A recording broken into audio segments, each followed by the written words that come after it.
नमस्कार दोस्तों, स्वागत है आप सबका मेरे YouTube चैनल जिसका नाम है और बताओ पिंकी। आज की वीडियो में हम बात करने वाले हैं आंखों के ऊपर फुंसी, जिसे हम ज्यादातर नॉर्मल भाषा में गुहेरी भी कहते हैं। कुछ लोग इसे बिल्ली के नाम से जानते हैं और कुछ लोग इसे कहते हैं गौन्नी। मॉनसून का जब भी मौसम आता है तो ये जो आंखों की समस्या है वो अक्सर देखने को मिलती है। तो आप ऐसे में कौन कौन सी चीजें हैं, खासकर कौन कौन से आपको प्रिकॉशंस इस टाइम लेने चाहिए जिससे कि ये जो संक्रमण है वो ज्यादा ना फैले और आपकी आंखों को ज्यादा नुकसान ना हो। वैसे तो इस संक्रमण का कोई ऐसा खास डॉक्टरी इलाज नहीं है, साथ ही इसके लिए जरूरी नहीं है आपको किसी दवाई की जरूरत हो, लेकिन कुछ ऐसे घरेलू उपचार हैं जिससे आप इस संक्रमण से काफी हद तक और काफी जल्दी निजात पा सकते हैं, साथ ही इससे ज्यादा फैलने से आप रोक सकते हैं। तो इस वीडियो में आज हम इसी पर चर्चा करेंगे। सबसे पहला तो आपको ध्यान रखना है इसकी साफ सफाई का। जब आप अच्छे से साफ सफाई रखेंगे अपने आंख के आसपास तो इससे आपकी जो एलर्जी है वो ज्यादा नहीं बढ़ेगी। आपको इस टाइम पर शैम्पू, साबुन इनको अपनी आंख से बचाकर ही आपको इन्हें यूज करना चाहिए, नहीं तो आपका जो ये संक्रमण है ये बहुत ज्यादा फैल सकता है। आपको आंख में बहुत ज्यादा जलन महसूस हो सकती है, हमारे आंखों से कई बार देखना भी दूभर हो जाता है। तो आपको ध्यान रखना है, आप जब भी अपनी आंखों की सफाई कर रहे हैं तो आपको साफ टॉवल का यूज करना है और साफ आपके हाथ भी होने चाहिए। अगर आपके हाथ साफ नहीं हुए तो इससे आपको प्रॉब्लम हो सकती है। दूसरा आपको ध्यान रखना है कि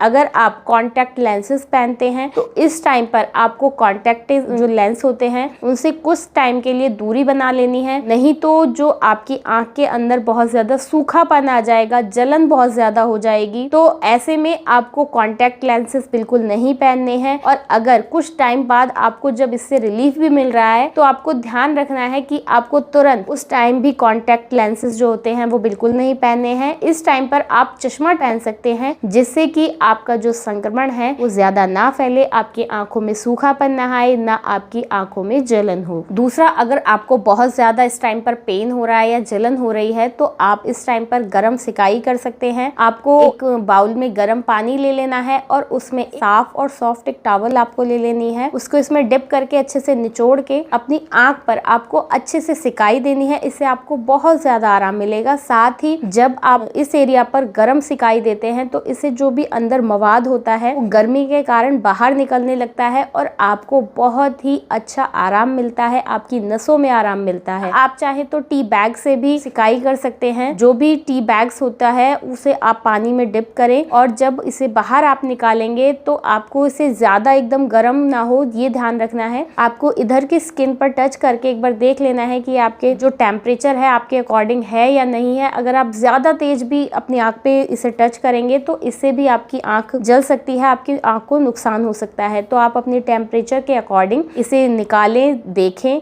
और फिर इस टी बैग को अपनी आंख को बंद करके उसके ऊपर कम से कम 5-10 मिनट के लिए अच्छे से सिकाई करें। इससे भी आपको बहुत अच्छा रिलीफ मिलेगा। और हाँ, जो महिलाएं या लड़कियां मेकअप करती हैं तो वो इस टाइम मेकअप से भी कुछ टाइम के लिए दूरी बना ले, खासकर अपने आंख के अराउंड जो भी मेकअप होता है इन चीजों से भी आपको बचना है। इस टाइम पर आप जितना हो सके इन चीजों से दूरी बना लें, नहीं तो आपका संक्रमण ज्यादा फैल सकता है, आपको प्रॉब्लम और ज्यादा हो सकती है। साथ ही आपको ध्यान रखना है जब ये चीजें ठीक हो जाती हैं तो इस टाइम पर आपको जो आपके ब्रशेस होते हैं उन्हें अच्छे से वॉश कर लेना है और तभी अपनी स्किन पर, अपनी आंखों पर यूज करना है। साथ ही आपको इस टाइम पर अपने मेकअप प्रोडक्ट किसी से शेयर नहीं करने हैं, अपने मेकअप ब्रशेस किसी के साथ शेयर नहीं करने हैं। ये सभी चीजें आपको ध्यान रखनी है, इससे आपको जल्दी रिलीफ मिलेगा। गर्म सिकाई आपको बहुत ज्यादा बेनिफिशियल हो सकती है इस टाइम पर। तो ये थी हमारी आज की वीडियो। आशा करती हूँ आपको मेरी वीडियो पसंद आई होगी और अगर आपने अभी तक हमारे चैनल को सब्सक्राइब नहीं किया है तो सबसे पहले